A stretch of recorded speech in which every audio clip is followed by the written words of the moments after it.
Que la lumière soit et la lumière fille. Lorsque le ciel est clair, la terre est visible. Mesdames et messieurs, voici votre émission Mouida.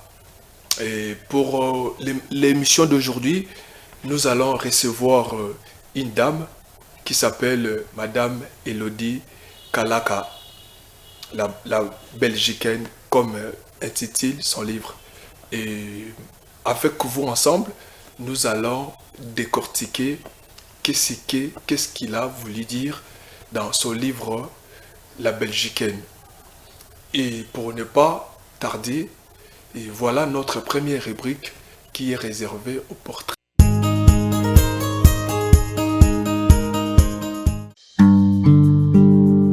Chers téléspectateurs, bienvenue dans votre émission Mouida, votre rubrique Le Portrait. Elodie Ngalaka est née en 1962 à Kinshasa, capitale de la République démocratique du Congo, de père néerlandais et de mère congolaise. Elle réside en Belgique depuis son plus jeune âge. Elle s'y passionne très tôt pour la poésie, le théâtre et la déclamation. Elle exerce divers métiers, dont les derniers comme éducatrice spécialisée. Depuis 2020, elle se trouve vers la littérature et devient cofondatrice du collectif littéraire Bokutani, actif en Belgique et en RDC, et créateur en 2021 du prix Émilie Laure Fénion, un prix bisannuel en soutien aux jeunes écrivaines et écrivains congolais âgés de 18 à 35 ans. En mars 2022, son texte Je suis un Kassala contemporain remporte les prix de l'originalité et des secondes éditions du prix Youth des poésies des éditions Mikanda. Ces poèmes figurent dans son premier recueil des poésies paru en septembre 2022 aux éditions du Net. Ngalaka, la Belgicaine. La vie n'est pas une poésie tranquille. Suivi en septembre 2023 chez Mabiki d'un récit de vie, ma vie entre vos parenthèses, entre vos chromosomes 21 et 15, en toute liberté. Elodie Ngalaka tire son inspiration de la vie quotidienne, son écriture se veut naturelle et son tournure alambiqué. Pour rester au plus près de ses émotions et de ses lecteurs, elle pense pouvoir partager ainsi avec eux, grâce à l'écriture, ses pensées, ses idées et une certaine forme.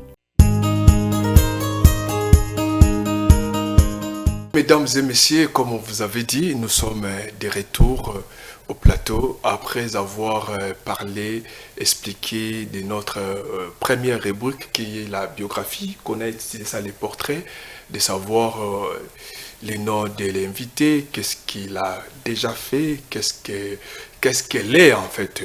Donc là, on a vraiment bel et bien avec notre invité et Madame Elodie Ngalaka qui est avec nous.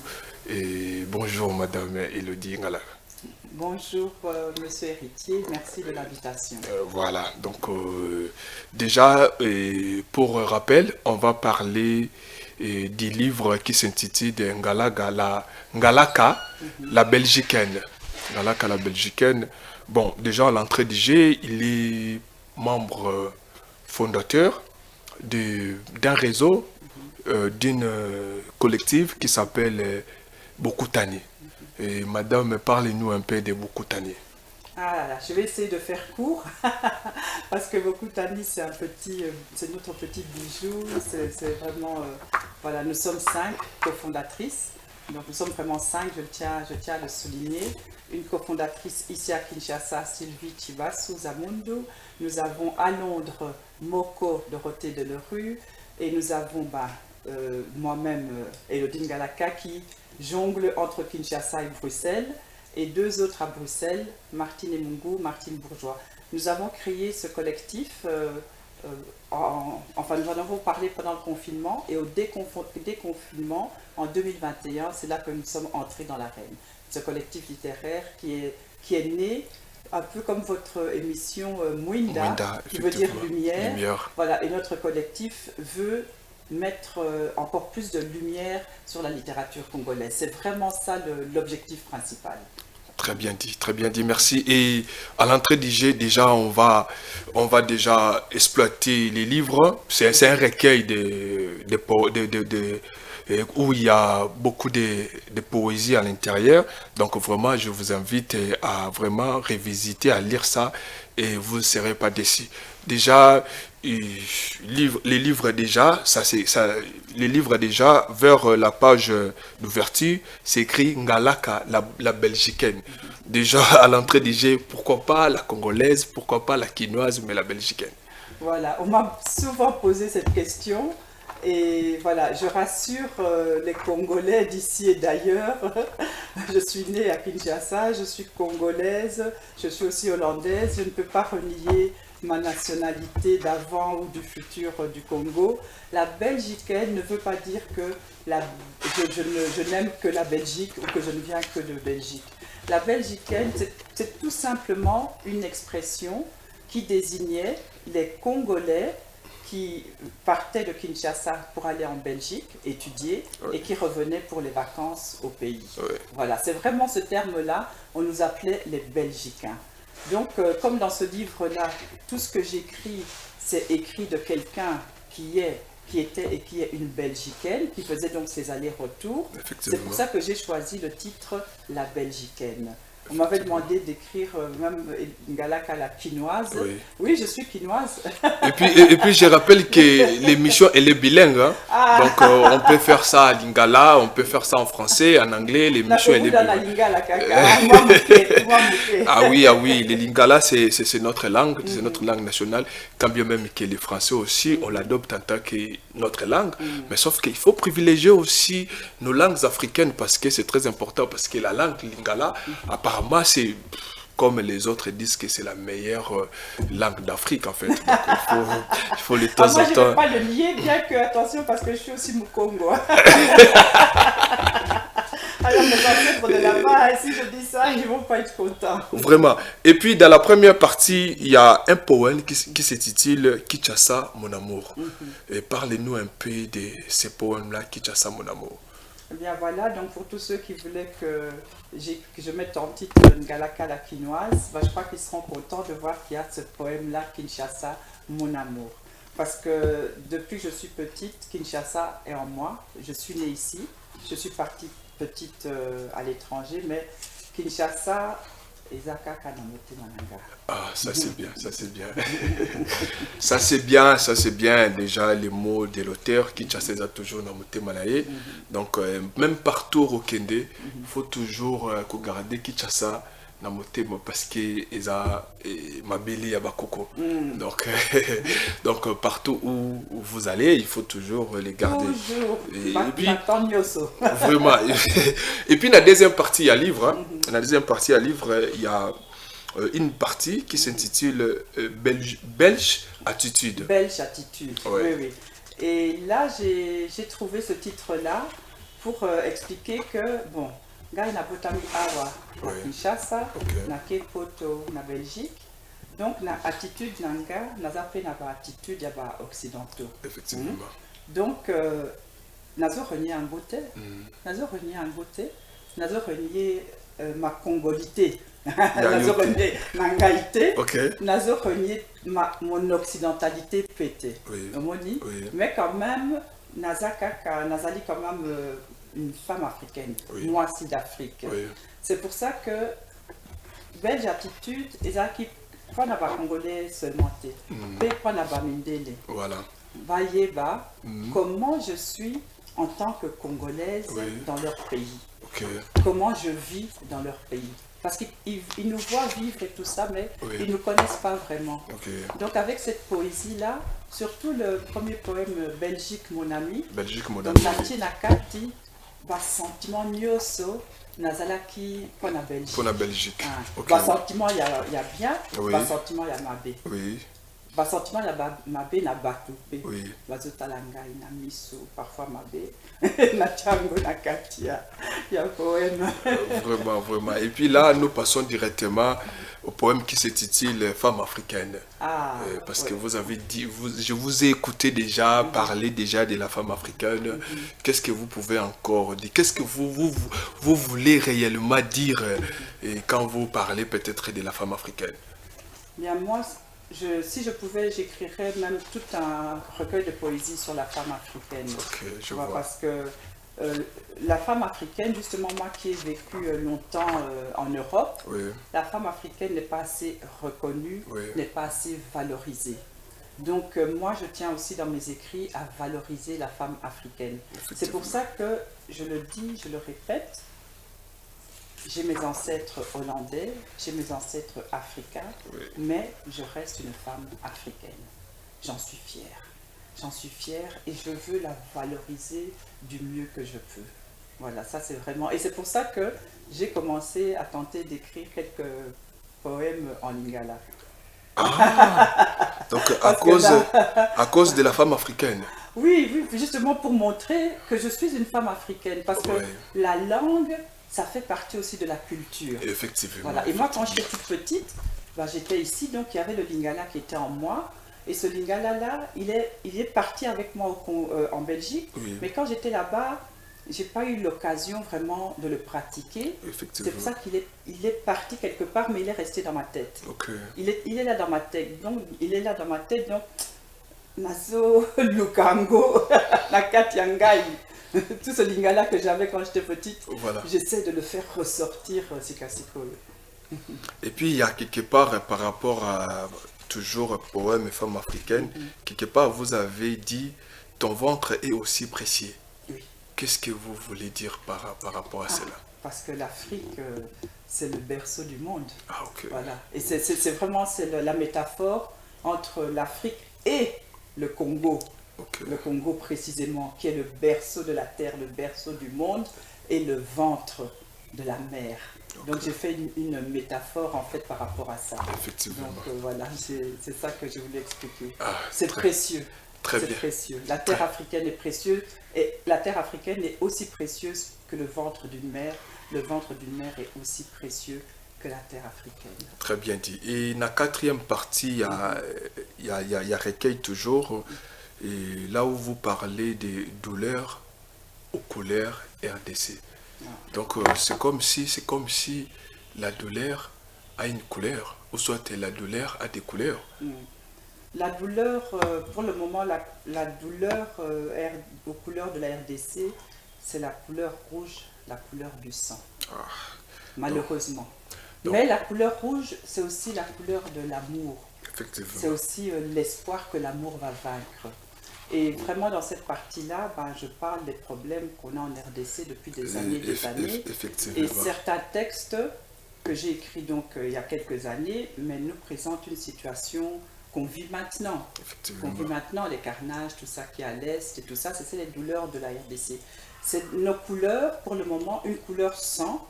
Le sang dû à la guerre, le sang que perdent les enfants qui sont tués, les femmes violées, etc. Les soldats, les valeureux soldats et tout, mais c'est aussi la couleur RDC, la couleur de la joie. Donc, la couleur de la RDC, c'est la joie aussi. Donc vous parlez la couleur dans ce sens général en fait. Oui, tout à fait. Donc vous ne parlez pas seulement la couleur rouge par rapport au sang qui coule là-bas à l'est du pays. Non, il y a aussi parce que notre pays, excusez-moi, je vous ai coupé, notre pays est un pays coloré. Effectivement. C'est un pays de joie. Parce que même dans le malheur, il y a la joie. Effectivement. Même à l'est, pour le moment, la situation est vraiment très très pénible. Effectivement. Mais je reviens à il y a 2-3 mois, etc.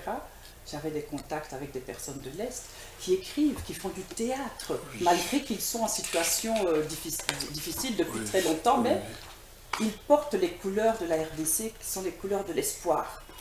Voilà, et ça c'est merveilleux.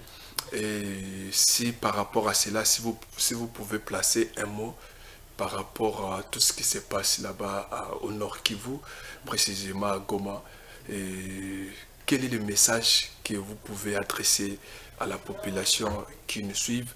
Et là-bas à Goma, là où il y a trop des atrocités, où il y a des femmes violées, il y a chaque fois des enfants perdent au moins l'un de ses parents, ou soit tous ces deux parents. Quel est le message de la consolation, soit de l'espoir que vous pouvez donner à la population de Nord Kivu, précisément à Goma? Ben justement, vous l'avez dit, un message d'espoir. Hein. Je m'adresse à toute cette population de l'Est, et particulièrement à Goma, où se passent en ce moment vraiment des atrocités. Et je vais vous confier que cette nuit, j'ai très très mal dormi, parce que hier, j'ai vu des images de ces atrocités-là. Oui. D'habitude, j'évite de regarder, parce que c'est tellement... Déjà, rien que d'y penser, on ne supporte pas. C'est tellement atroce. Alors regarder, c'est pas possible. Mais hier, je suis tombée sur une vidéo, donc des amis qui ont envoyé une vidéo qui venait de personnes de là-bas. Donc, comme on dit, pas un fake news, donc du vrai. Et ce que j'ai vu, non, c'est incroyable. On peut pas imaginer. Et j'ai très mal dormi pour ça. Mais je dis à ces personnes qui vivent ça en ce moment, en tout cas, courage, courage. Le pays ne va pas vous abandonner. Le pays ne peut pas vous abandonner. Donc la liberté, on va tous se battre pour la liberté. Vous qui êtes là-bas, en tout cas, ne perdez pas espoir. Gardez courage. Que nos soldats gardent courage. Donc pour vraiment... bon, il y a des agresseurs hein, qui prennent toute leur force, qui gardent le courage vraiment pour chasser les ennemis. Et que, voilà, que les gomatraciens puissent commencer à se promener ici aussi. Que les échanges entre l'Est et le reste du pays se fassent normalement. Voilà, qu'on vive en paix, en toute liberté, mais courage, courage, nous sommes là, ne nous abandonnons pas, nous pensons à vous. Et il y a des actions concrètes qui sont faites aussi, donc courage, c'est tout ce que je peux dire. C'est un mot qui semble vain, mais ça vient du plus profond de mon cœur. Effectivement, là vraiment, nous venons de sentir un message d'une maman. Merci. Et vraiment, nous partageons aussi ces messages-là aussi à nous aussi. Donc nous aussi, on se relie par rapport à votre message pour dire aussi à la population qui sont à Goma que courage, courage, et ça va aller, comme on dit, et quelle que soit la durée de la nuit, et le soleil finit toujours par apparaître. Donc je pense qu'il y aura une paix éternelle, durable, que nous souhaitons, que le peuple congolais souhaite. Donc j'espère que ça sera au moins une réalité un jour. Oui. Voilà. Nous prions vraiment pour que ça soit une réalité. Et dans votre cinquième partie, vous avez intitulé votre poème « Ma vie en Kassala ». Oui. Ma vie en Kassala. D'abord, c'est quoi déjà Kassala? Alors le Kassala, plus précisément le Kassala contemporain, donc, qui a été mis en route, en lumière et tout ça par le professeur Jean Kabuta. C'est une forme de poésie, c'est une forme de poésie, de texte poétique, avec des règles propres, où avant on appelait ça, le Kassala, c'est de l'auto-louange. En fait, comme faisaient les griots et tout ça, les conteurs, donc on loue une personne, ou bien on s'auto-loue soi-même. Et le Kassala, bon, moi d'abord je l'ai connu via mon mari, parce que voilà, lui il est d'origine Luba, et il y a le Kassala Luba chanté. Moi je ne parle pas le Tiluba, mais je vous assure que quand j'ai été en contact avec le Kassala chanté, Luba, je pleurais. Mais Tiluba c'est beau en chantant. Ah oui, c'est tellement beau. Mon beau-père, quand il est décédé, il y a Antoinette, maman Antoinette, qui est une grande kassaleuse, qui a fait son Kassala, mais dans l'église, mais même tous les blancs qui étaient là, ils avaient les larmes aux yeux. C'était beau. Et le Kassala contemporain, c'est justement une forme écrite et en français de ce Kassala, tiré de ce Kassala, mais qui maintenant a pris son propre chemin. Donc ça a vraiment pris son propre chemin et ça s'étend, que ce soit en Occident, que ce soit dans les autres pays d'Afrique, ça s'étend vraiment bien. Et moi, je me suis formée donc, pendant le confinement. J'ai fait des formations pour maîtriser un peu mieux cette forme poétique. Je suis encore en formation. J'espère pouvoir faire encore plus d'ateliers de Kassala. J'en ai fait dans des écoles ici. Les enfants étaient vraiment contents et tout. Ils en redemandent. Même monsieur, le professeur Jean Kabuta a fait aussi des tournées quand il est venu ici. Il a fait des tournées aussi dans des écoles. Et je crois que c'est quelque chose qui va vraiment se répandre encore plus. Et la poésie, moi on me dit souvent que quand j'écris, etc., ça donne une certaine joie aux gens. Eh bien le Kasala, c'est important de dire aussi que ça va même au-delà, puisque maintenant, je ne sais pas ici au Congo, mais en tout cas en Europe, il y a des hôpitaux qui utilisent des ateliers de Kasala pour la guérison de leurs patients. Ah, ok. Donc, c'est vraiment quelque chose... Voilà, il faut être fier de son Afrique. Hein, ah oui, parce que vraiment, voilà, on croit que la littérature, bon, ce ne sont que des mots qui se disent, qui s'écrivent et tout, mais non, la littérature fait des grandes choses aussi, même pour les gens, la personne, pour l'être humain en soi. Et le Kasala, voilà, c'est quelque chose dans lequel je me suis lancée, grâce aussi à Régine Faïk, donc la personne qui a préfacé mon livre, et qui m'a fait un Kasala d'ailleurs au début du livre. Et c'est avec elle que j'ai écrit mon premier Kasala que j'ai mis dans ce recueil. Et vraiment, c'est une forme d'écriture poétique vraiment. Et puis dans la page 91, où il y a la célébration d'autrui Guy.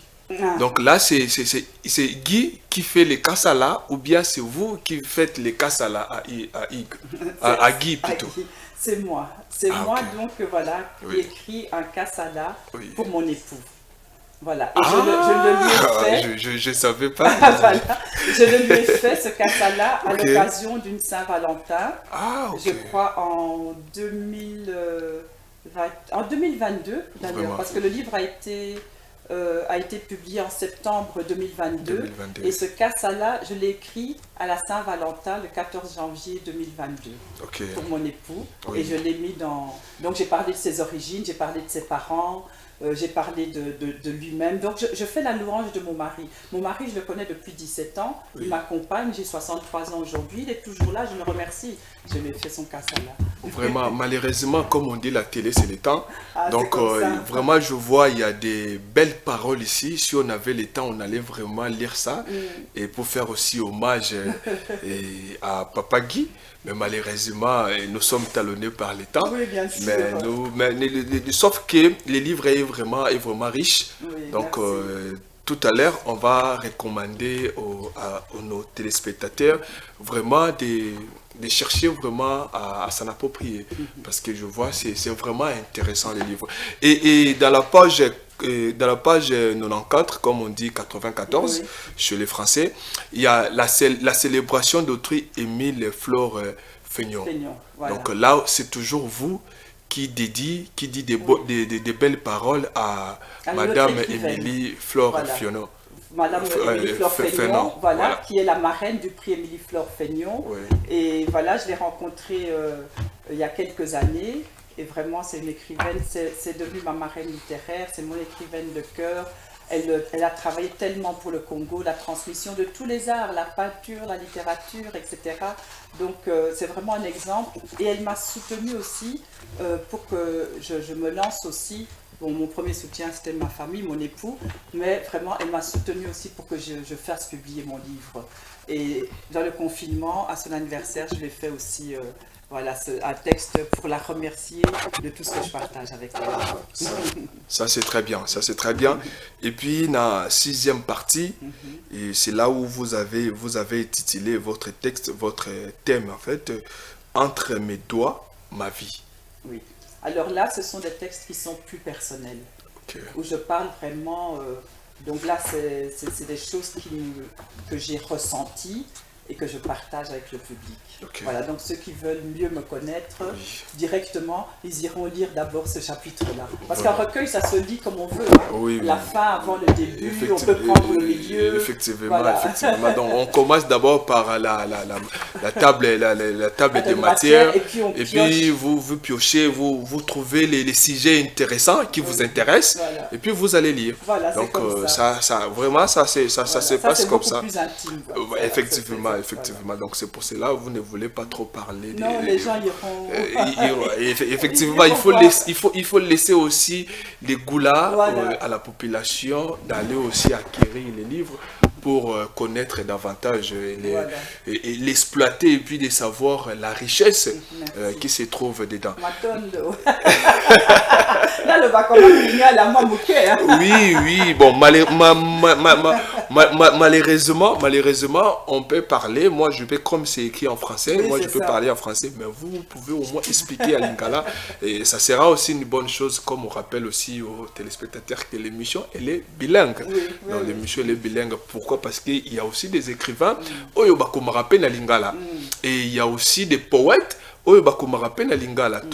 artistes, peintres, alingi a fait sa lumière, comme on dit l'émission Mouinda, a éclairé la population à art oye à sali. Donc c'est pour cela l'émission est vraiment bilingue, même dans Lingala et Koloba. Mais la 7e partie, là où on a écrit introspection. Et dans l'introspection, qu'est-ce que vous voulez nous parler là-dessus? Alors, dans la partie avant, j'ai dit, je parle de mes ressentis, etc. En fait, dans l'introspection, je vais plus loin. Donc, c'est quelque chose qui est plus profond. Donc, à chaque fois, je choisis vraiment un sujet et je vais dans ce sujet-là en profondeur.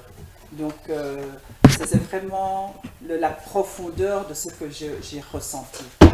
Ça, c'est vraiment le sujet introspection. Ah, donc, voilà. Bon, maintenant, nous allons mettre une petite pause dans notre émission pour parler de la deuxième rubrique. La deuxième rubrique qui s'intitule C'est pour toi. Donc, C'est pour toi, c'est une rubrique qui fait la promotion. Et aussi la promotion, il y a des livres. Mais quand il y a des livres, il y a des maisons d'art nabido, il y a des œuvres nabino. Donc, beaucoup qui comme la biso, le numéro oyo, est juste nassé à écran nabino.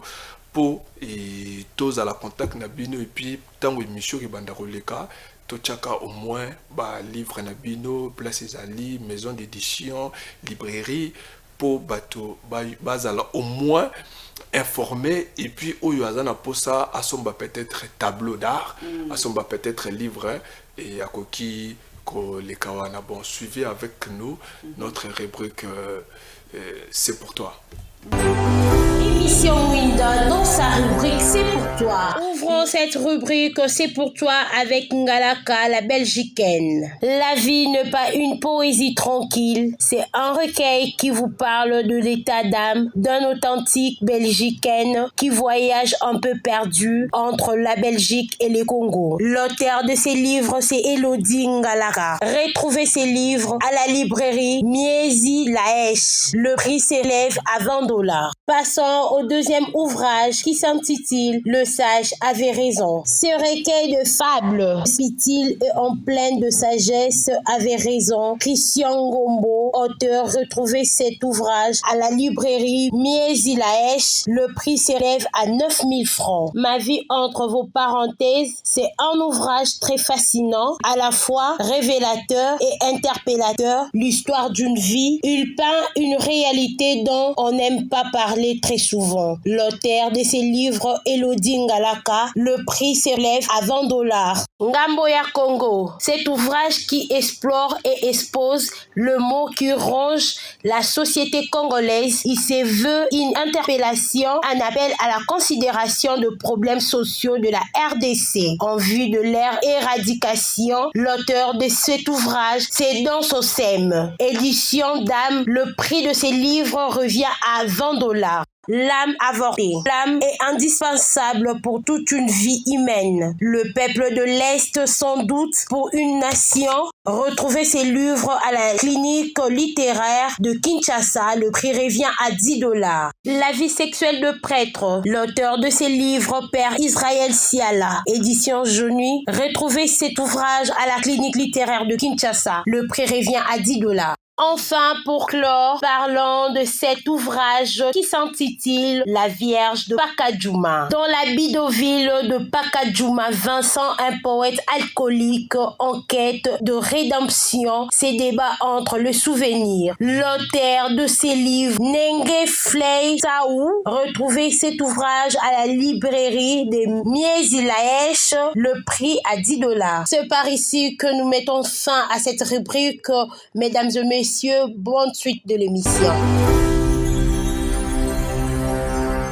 Et, fidèles téléspectateurs de l'émission Mwinda, et Mwinda, nous rappelons que c'est une émission littéraire et puis de l'éducation.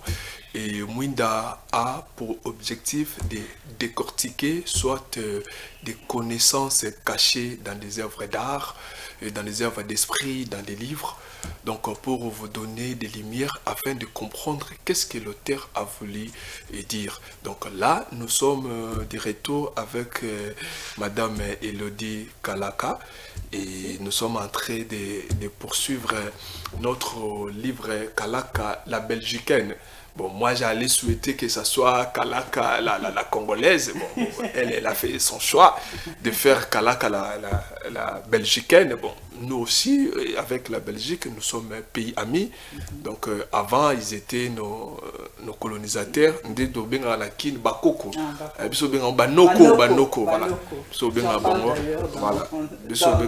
Ah, ici aussi, vous avez parlé de ça.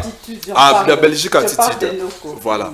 Et donc, on était là en train de discuter et dans notre 7e partie qui s'intitule Introspection. Donc, introspection, et Maman Elodie, permettez-moi de vous appeler ainsi. Maman Elodie, sur qui décortiquer en gros un peu na lingala et que ça la peut bien, bakinois, basepela. Ok, bon. Donc la kati ya introspection, texte nyonso eza na kati eza soit autobiographique, soit fiction. Donc eza texte nyonso tout eza autobiographique. Voilà. Omoni ce qui abusé, les loups affamés, lorsque le miroir brisé. Bon, eza texte fictionnel. Texte fictionnel. Mais il y a des textes, il y a des questions dans notre Sénégal. Effectivement. Là, par exemple, le premier, la famille. Vie rêvée. Donc, vous faisiez ce qu'on appelle l'autocritique. Voilà. Autocritique de la vie et de moi-même. Effectivement, voilà. Effectivement. De moi-même, et c'est ça qui se retrouve dedans. Et par exemple, il y a un texte, Apprends-moi la vie. Oui. Vous avez aussi... Ce texte-là, j'ai écrit après avoir vu un film, un film américain où on parlait justement de poésie, de déclamation, qui était très beau. À la fin de ce film, ce texte-là m'est venu, parce que ce texte parlait de Apprends-moi. Donc, disait aux gens d'apprendre. Et directement, ça m'est venu, Apprends-moi. Et j'ai commencé à penser à tout ce que je voulais apprendre. Et c'est ça qui est arrivé dans ce texte-là. Donc c'est des textes qui sont, je crois, un peu plus profonds, qui vont vraiment à l'intérieur de la pensée, donc sur un sujet. Par exemple, le texte Abusé, à la page 124, les jeunes filles, même les enfants qui ont été abusés sexuellement. Donc, et Nati Ango Nakati. Je vois. Texte, voilà. Je vois. Lorsque je mourrai, bon, on va toujours que l'artiste ne meurt la jamais. chanson, il ne meurt jamais, mais voilà. Toujours il y en a un qui parle de oh, tant qu'on a cocu. Comme a fait Papa Wemba. Voilà, et Pépé à son esprit. Aussi, a écrit aussi un texte. Ils sont nombreux. Voilà. Mais moi, je n'ai pas regardé les autres. Un jour, ça m'est venu aussi. Lorsque je mourrai, tant qu'on a cocu. Mais pourquoi je ne veux pas mourir? Je dis aussi dans le texte. Seigneur, c'est pas pour aujourd'hui. Oui, non, on a encore besoin de vous, la famille aussi a besoin de vous. Mais il y a quelque part là, vous avez aussi parlé de la famille, dans la page 113. Qu'est-ce que vous voulez dire par rapport à cela? Ceux qui ont la famille, les amawa. Les amawa. Mais pas orphelin, pas la famille. Effectivement. Donc, il y a 3 semaines, 4 semaines, na kekota la ba orphelin, na orphelinat. Oui. Na koki kolobate que baza na famille. Oui. Batu baza kuna et sa famille à bango. Effectivement. Donc moi j'ai vu ça, l'amour qu'on leur donne, on s'occupe d'eux. Et famille ici dans mon texte, c'est pour dire que il peut se passer n'importe quoi avec ton frère, avec ta soeur, ta belle-sœur, avec ton oncle, avec tes parents, bozakaka, Famille. Oui. C'est comme ça. Comme un débat lobaka, adage moko lobaka na lingala, singa famille et bendanaka, mais katanakate. Voilà. Donc en français, cela veut dire vous pouvez avoir des problèmes dans la famille, mais vous allez toujours rester dans la même famille. Voilà. Parce que déjà de un, on ne choisit pas la famille. Non. Donc si vous êtes là jusqu'à la fin de votre jour, parce que c'est votre famille. Voilà. Donc c'est vraiment ça. C'est vraiment ça. Le bien. Et il y a aussi un texte là où vous avez écrit vie rêvée. Et c'est comme s'il y avait une vie que vous avez rêvé de vivre. Est-ce que c'est toujours cette vie que vous vivez maintenant, ou bien c'est une vie comme les gens spirituels aussi disent que non, après ici, il y a une autre vie. Quand vous parlez de vie rêvée, qu'est-ce que vous voulez nous faire savoir, nous faire connaître? Alors là, je fais connaître que beaucoup de personnes comme moi, quand on grandit, on a une vie rêvée. Okay. On dit souvent que les jeunes filles rêvent du prince charmant. Moi aussi, j'ai rêvé du prince charmant. Donc c'est comme ça. Mais il y a la vie rêvée, oui, et puis il y a la réalité. Okay. Et parfois, on croit qu'on peut être déçu par la réalité quand on n'est pas conforme à la vie rêvée qu'on s'imaginait. Okay. Mais quand on va en profondeur, on remarque quand même que finalement, cette vie que j'ai dans la réalité, c'était peut-être pas la vie rêvée, mais quelle belle vie. Okay. Voilà, quelle belle vie. Bon. La vie que je vis aujourd'hui, c'est oui, pas la vie dont je rêvais. Et ça peut, est-ce que ça peut même dépasser aussi, oui, votre vie des rêves? Bien sûr. Ah, okay. Moi, j'ai vu tellement de gens divorcés, oui, dans ma famille, chez les amis, etc. Et pourtant là, depuis 1979, je suis là avec la même personne qui m'accompagne. Ça, c'est très bien. La vie rêvée et la réalité se sont rejoints pour ce cas-là. Voilà. Donc c'est possible.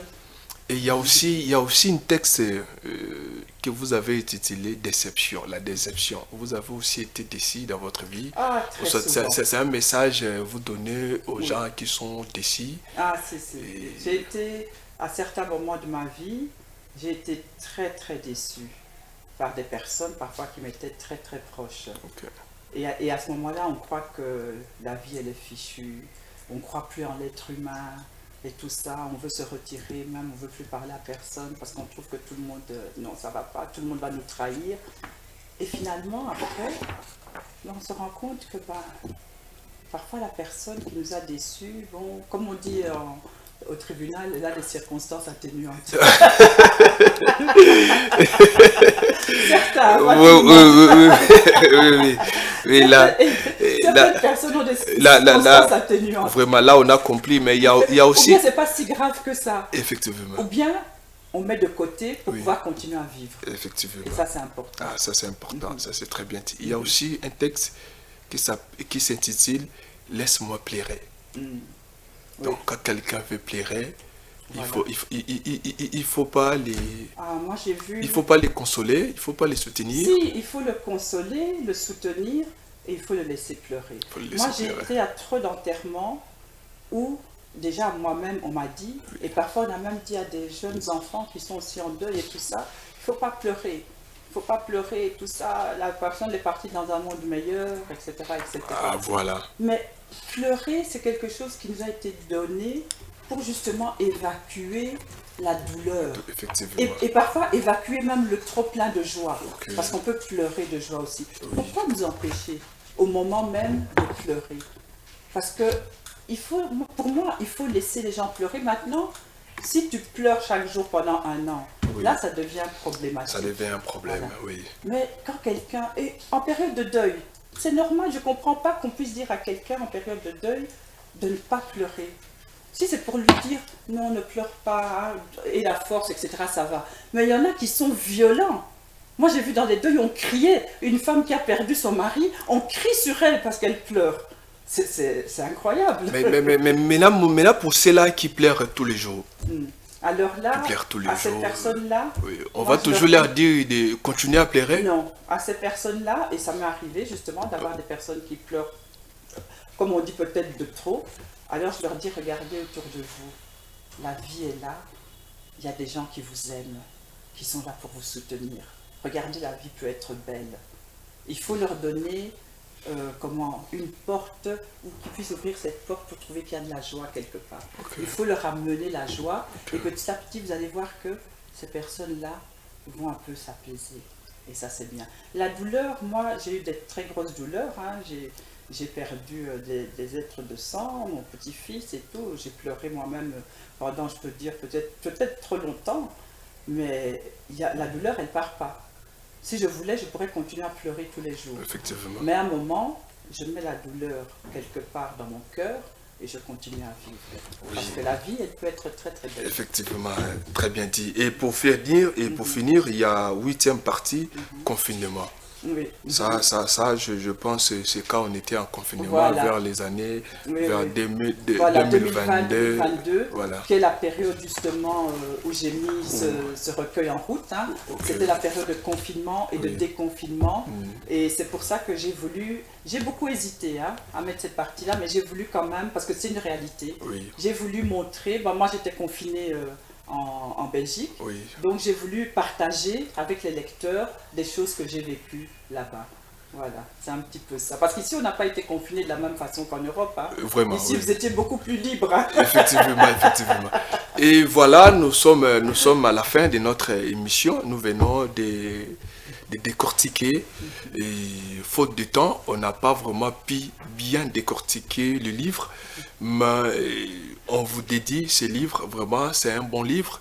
Et prenez toujours, comme on avait dit, nos numéros ici et sous nos écrans. Prenez les numéros et puis appelez-nous et on va vous mettre en contact avec soit l'auteur ou soit avec là où les livres est vendu en fait. C'est très important.